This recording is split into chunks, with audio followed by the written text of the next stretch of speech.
आज वेटलैंड दिवस के उपलक्ष्य में परियज में यूपीएल कंपनी और फॉरेस्ट डिपार्टमेंट के सहयोग से एक कार्यक्रम यहाँ रखा गया, जिसमें बच्चों को बताया गया वेटलैंड क्या होता है, वेटलैंड की उपयोगिता क्या है।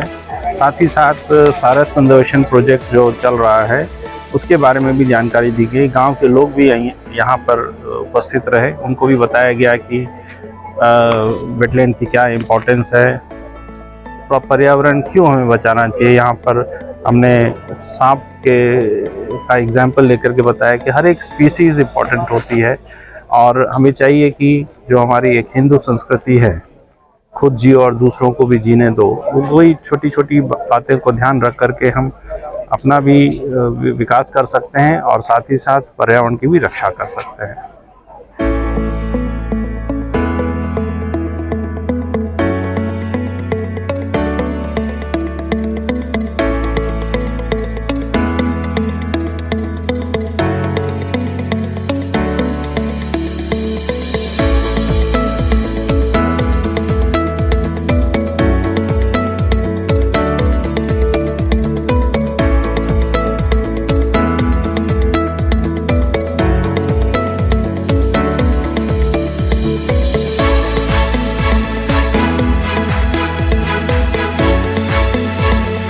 મારું નામ જતીન પટેલ છે।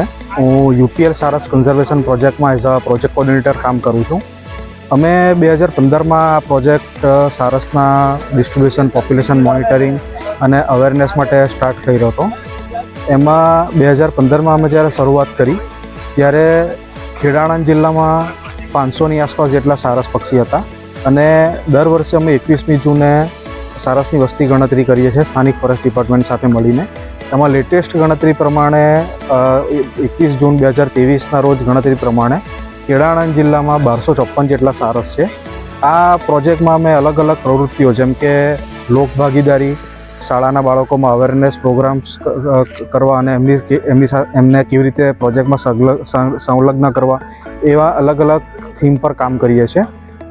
જેમ કે પર્યાવરણ જે દિવસો આવે છે, વર્લ્ડ વેટલેન્ડ ડે છે, વાઇલ્ડ લાઈફ વીક છે, એ બધી જ પ્રવૃત્તિ શાળાના બાળકો સાથે કરીએ છીએ।